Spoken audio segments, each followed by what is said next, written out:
जी students, Doppler effect देखें। मेरा बेटा एक बात याद रखिएगा, फ्रीक्वेंसी करेक्टरिस्टिक्स है सोर्स की। जब तक सोर्स चेंज नहीं होगा फ्रीक्वेंसी चेंज नहीं होगी। ये मैंने पहले भी बताया था। रियल फ्रीक्वेंसी कभी चेंज नहीं होगी। Real frequency is the characteristics of source. until we change the source frequency will change, otherwise frequency ने सेम रहना है रियल फ्रीक्वेंसी ने।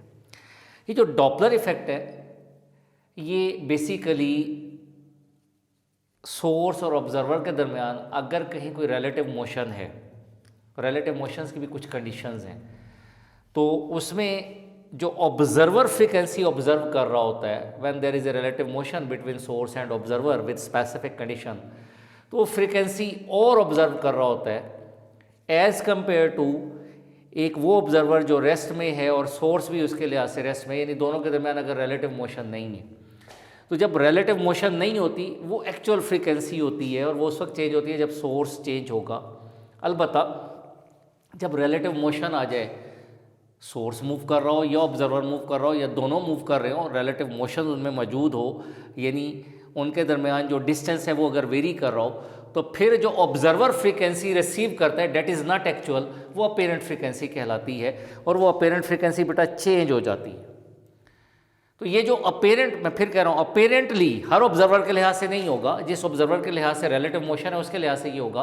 तो ये जो अपेरेंट फ्रीक्वेंसी में चेंज आ रही है it is known as a Doppler effect. ये डॉपलर इफेक्ट कहलाता है। डॉपलर ने इसे ऑब्जर्व किया, ऑब्जर्व करने के बाद उसने अपने कुछ पॉइंट्स बनाए, कुछ इक्वेशंस दी, तो इसलिए मैं इसे कह रहा हूँ कि apparent change in frequency is known as Doppler effect.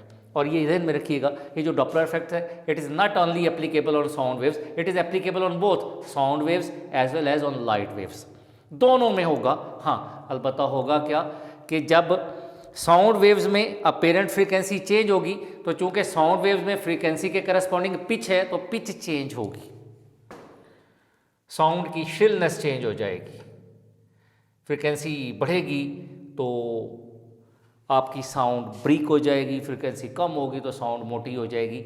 और अगर लाइट वेव्स हैं उसमें अगर अपेरेंट फ्रीक्वेंसी चेंज होती है तो चूंकि लाइट वेव्स में फ्रीक्वेंसी के करस्पॉन्डिंग कलर होता है तो कलर चेंज होगा, ऑब्जर्वर को कलर चेंज होता दिखाई देगा।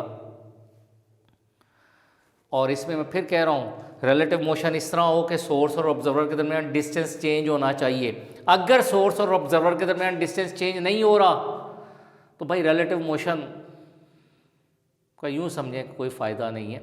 वो फिर इस तरह है कि उनकी रिलेटिव वेलोसिटी ज़ीरो हो जाती है। अगर एक सोर्स आगे मूव कर रहा है, सपोज सोर्स आगे मूव कर रहा है 10 मीटर पर सेकंड की वेलोसिटी से और ऑब्जर्वर उसके पीछे मूव कर रहा है 10 मीटर पर सेकंड की वेलोसिटी से, रिलेटिव वेलोसिटी कितनी होगी? ज़ीरो। डिस्टेंस उनके दरमियान ना इंक्रीज़ करेगा ना डिक्रीज़ करेगा। तो इस केस में डॉपलर इफेक्ट नहीं आएगा, फ्रीक्वेंसी में चेंज नहीं आएगी। आपने जनरल रूल यही रखना है कि जब सोर्स और ऑब्जर्वर के दरमियान अगर डिस्टेंस चेंज हो रहा है तो समझ जाइएगा रिलेटिव मोशन है, और अगर रिलेटिव मोशन है तो फ्रीक्वेंसी में अपेरेंट चेंज आएगी। और उसको कैसे हमने कैलकुलेट करना है उसके लिए 4 केसेस आपकी बुक में डिस्कस किए हुए हैं, वो मैं बता देता हूँ। जी बेटा, तो पहला केस हमारे पास ये है कि when observer moves towards stationary source with speed u stand for speed, o stand for observer, यानी वहाँ खड़ा कोई ट्रक हॉर्न बजा रहा है और ऑब्जर्वर अगर उसकी तरफ मूव कर रहा है तो ये वो केस है हमारे सामने। बाकी रियल फ्रीक्वेंसी का आपको पता है, v is equal to F lambda, F is equal to V over lambda. v क्या है? वो जो ट्रक हॉर्न बजा रहा है उससे जो साउंड वेव आ रही है ये वो साउंड वेव की स्पीड है, आने वाले वेव की स्पीड है, और लैम्डा उसकी वेवलेंथ है, एक्चुअल वेवलेंथ है, और एफ एक्चुअल फ्रीक्वेंसी है। लेकिन अब चूंकि आपके ऑब्जर्वर ने मूव किया टुवर्ड स्टेशनरी सोर्स तो आपके पास जो इक्वेशन आती है वो आती है F apparent is equal to F actual V plus you O over V. ये अब हमारे पास नई फ्रीक्वेंसी आई, ये वो फ्रीक्वेंसी है जो ऑब्जर्वर रिसीव करेगा। It is the frequency received by observer when observer moving towards the stationary source. तो ये इक्वेशन हमें क्या बता रही है? मैथमेटिकल इक्वेशन से अगर हम देखना चाहें तो ये जो टर्म है v plus you O over v, it's answer will be greater than 1। तो इसका मतलब है आपकी एक्चुअल फ्रीक्वेंसी 1 से बड़ी टर्म से मल्टीप्लाई होके अपेरेंट फ्रीक्वेंसी बना रही है, तो एक ही इसका जवाब बनता है कि अपेरेंट फ्रीक्वेंसी आपकी एक्चुअल फ्रीक्वेंसी से बड़ी है। तो इट्स मीन ऑब्जर्वर जो फ्रीक्वेंसी रिसीव कर रहा है वो बढ़ी हुई है। सो अपेरेंट फ्रीक्वेंसी इंक्रीज कर जाएगी जब आपका ऑब्जर्वर मूव करेगा टुवर्ड स्टेशनरी सोर्स।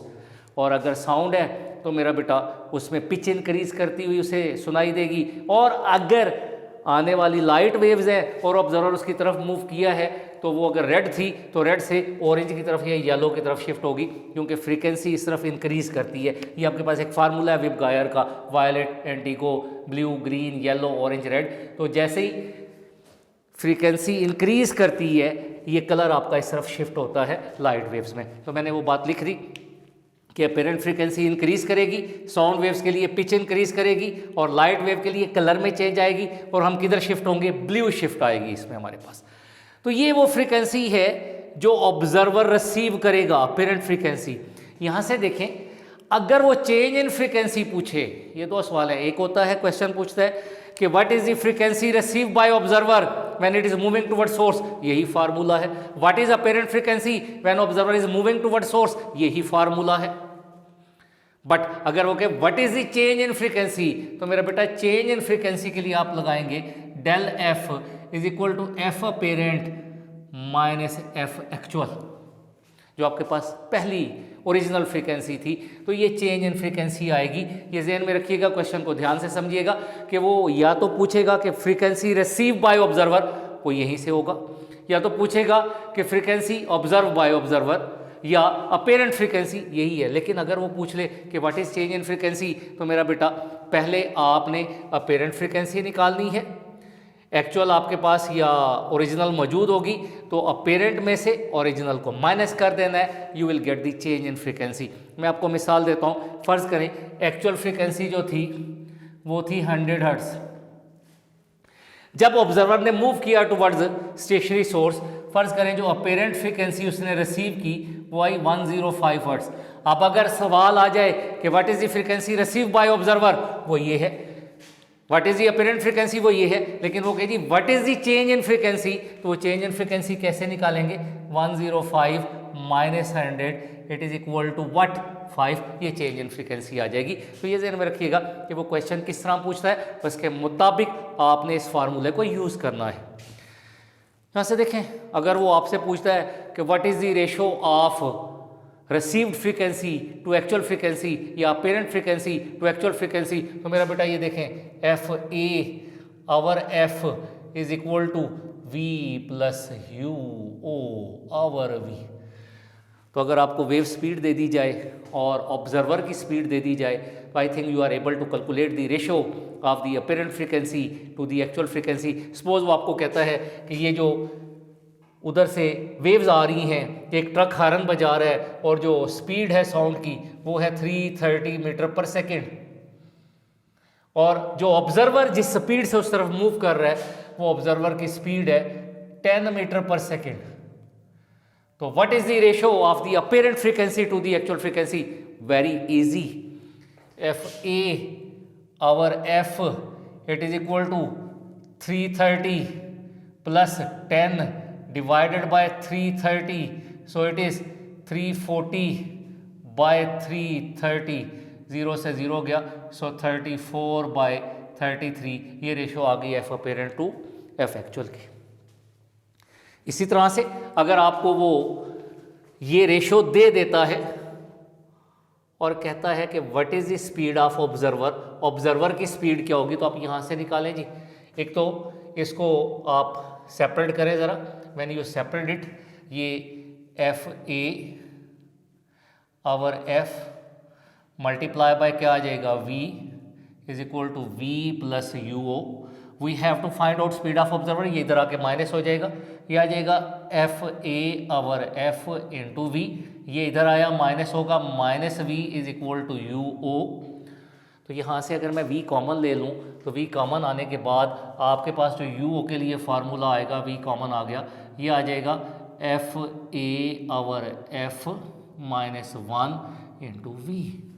तो ये देखें, अगर वो आपको कहता है कि जनाब observer is moving towards stationary source and ratio of the actual frequency to the real frequency is 34 by 33. What is the speed of observer if speed of sound is this?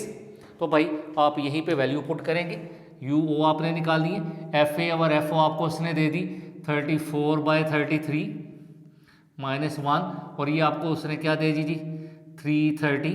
बेटा इसे कैलकुलेट कीजिएगा, again वही answer आ जाएगा 10 metre पर second. तो इस तरह आपके पास ये एक जनरल फार्मूला आ गया, यानी इस फार्मूले में आपने वैल्यू पुट करनी है and you will get the answer. और देखें इस केस में हो क्या रहा है, डिस्टेंस से डिक्रीज हो रहा है। तो अगला केस जो आपके पास आता है मेरा बेटा, नेक्स्ट केस, वो फार्मूला आपको पता है, बाकी सारी चीज़ें इसी तरह ही करनी है कि व्हेन ऑब्जर्वर मूव अवे, जब ऑब्जर्वर अवे मूव करता है फ्रॉम स्टेशनरी सोर्स,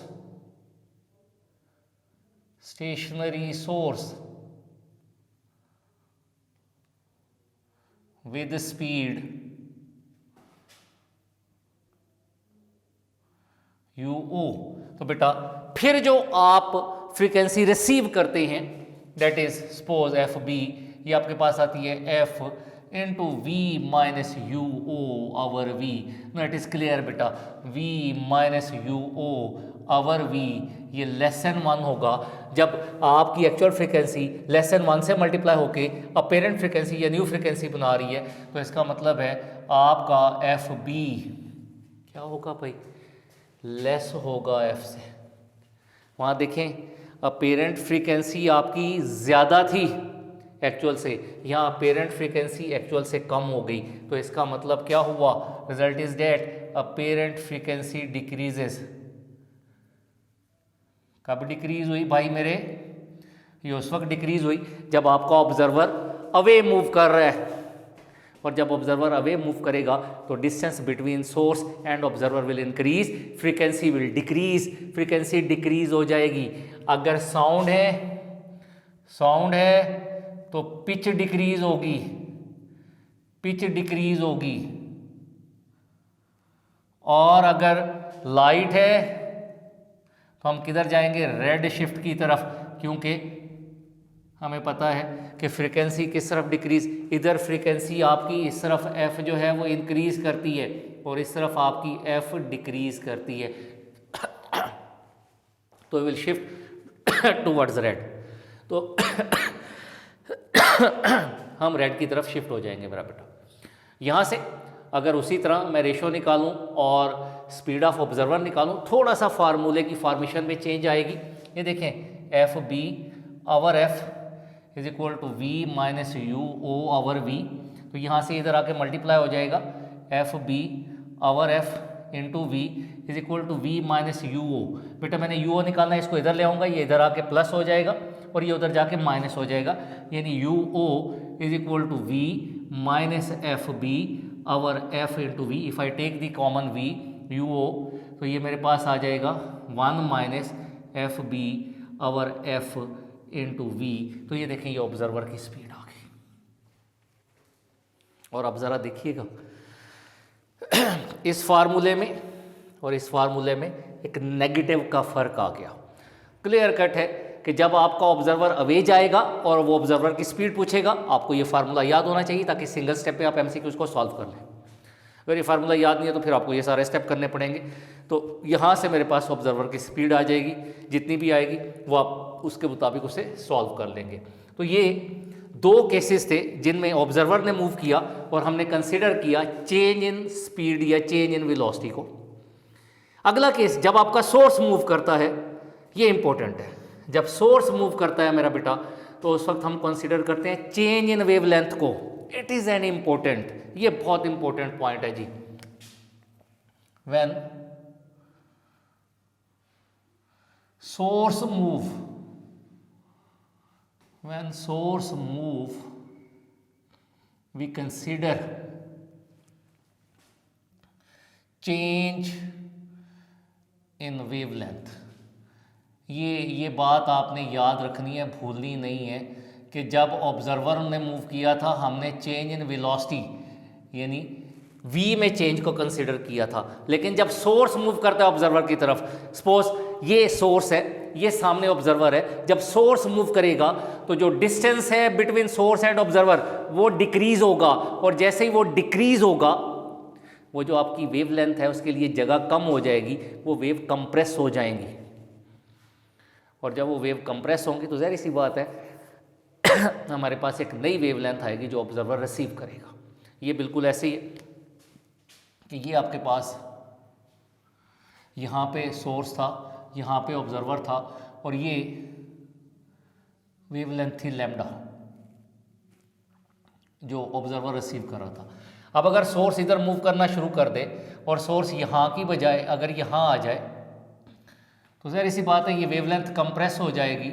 ये न्यू वेवलेंथ है, ये न्यू वेवलेंथ है जो आपका ऑब्जर्वर रिसीव करेगा, इट इज़ लैम्डा सी। और ये देखें ये चेंज इन वेवलेंथ आई जी, ये यहाँ पर आपके पास ये चेंज इन वेवलेंथ है यहाँ इतनी, ये आपके पास कितना है जी डेल लैम्डा, ये चेंज इन वेवलेंथ है।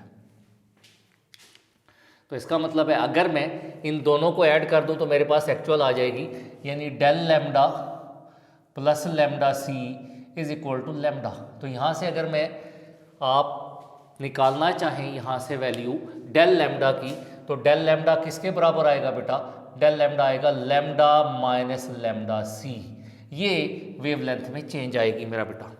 तो इसका मतलब है जब भी आपका सोर्स मूव करता है टुवर्ड्स ऑब्जर्वर और अवे फ्रॉम द ऑब्जर्वर तो वेवलेंथ में चेंज आती है, और ये केस है जब आपका सोर्स मूव करेगा टुवर्ड्स ऑब्जर्वर। तो ये कौन सा केस बन गया जी, when source moves towards observer, जब आपका सोर्स टुवर्ड्स ऑब्जर्वर मूव करता है तो जो वेवलेंथ में चेंज आती है वो ये आती है, एक्चुअल वेवलेंथ डिक्रीज हो जाती है by an amount of lambda C. और अगर हमने चेंज इन वेवलेंथ निकालनी है, ये इंपॉर्टेंट इक्वेशन है जिसे आप डॉपलर शिफ्ट का नाम देते हैं। वैसे हमारे पास होता है v is equal to F lambda, यहाँ से लैम्डा निकालें तो ये आता है v ओवर एफ। इस केस में जब आपका सोर्स मूव कर रहा है टुवर्ड्स ऑब्जर्वर और सोर्स मूव कर रहा है विद वेलोसिटी u s, के source is moving towards observer with velocity u s, तो अब देखिएगा जो वेवलेंथ में चेंज आएगी जिसे आप डेल लैम्डा कहते हैं, जिसे आप डॉपलर शिफ्ट कहते हैं। यस v ओवर f है, ये v वेव की स्पीड है, f वेव की फ्रीक्वेंसी है, but here you put u s over f। बस ही ये फार्मूला ये बहुत इंपॉर्टेंट कि अगर वो कहे कि वेवलेंथ में चेंज कितनी आएगी, simply you have to divide the speed of source with the frequency, आपके पास चेंज इन वेवलेंथ आ जाएगी मेरा बेटा। तो ये ज़हन में रखिएगा कि अगर वो डॉपलर शिफ्ट कहे, वो चेंज इन वेवलेंथ कहे, वो डेल्टा लैम्डा कहे, अगर सोर्स की स्पीड दी हुई है उसको डिवाइड कर दें फ्रीक्वेंसी के साथ, चेंज इन वेवलेंथ आ जाएगी। और ये उस वक्त केस है जब आपका सोर्स मूव कर रहा है टुवर्ड्स स्टेशनरी ऑब्जर्वर और आपके पास जो वेवलेंथ वो रिसीव करता है एफ सी, और जो फ्रीक्वेंसी वो रिसीव करता है वो आती है f v over v minus u s. When source move towards stationary observer, frequency received by the observer is this। और इसमें देखिएगा v over v minus us, इसका आंसर बेटा 1 से बड़ा आएगा क्योंकि v में से कुछ माइनस हो गई, यानी ऊपर 10 है, 10 माइनस 1 तो 10 ओवर 9, आंसर 1 से बड़ा आना है। तो इसका मतलब है ये ओल्ड वाली फ्रीक्वेंसी जिसे आप एक्चुअल ओरिजिनल फ्रीक्वेंसी कह रहे हैं, ये एक से बड़ी रकम से मल्टीप्लाई होकर न्यू फ्रीक्वेंसी बना रही है। तो इसका मतलब है आपकी न्यू फ्रीक्वेंसी बड़ी है f से, तो इस केस में क्या होगा, apparent frequency increase, frequency increase, apparent frequency increase कर गई बेटा। साउंड है तो पिच इंक्रीज कर जाएगी, और अगर लाइट है तो कलर चेंज हो जाएगा। तो ये इसका फार्मूला है जब आपका सोर्स मूव करता है टुवर्ड्स ऑब्जर्वर। फाइनल केस इसका when source move away from observer, from observer या stationary observer with speed us, तो बेटा उस वक्त जो आपका ऑब्जर्वर फ्रीक्वेंसी रिसीव करता है, you have the formula f v over v plus u s, ये यू एस सोर्स की स्पीड है। अब इसमें देखें v over v plus u s ये लेस देन 1 है, तो फिर इसका मतलब है ये एक्चुअल फ्रीक्वेंसी लेस देन 1 से मल्टीप्लाई होकर न्यू फ्रीक्वेंसी बना रही है। तो इसका मतलब जो न्यू फ्रीक्वेंसी है, frequency receive by the observer is less than actual frequency. तो इसका मतलब है इस केस में जब आपका ऑब्जर्वर अवे जाएगा फ्रॉम द सोर्स तो फ्रीक्वेंसी क्या होगी जी, फ्रीक्वेंसी डिक्रीजेस।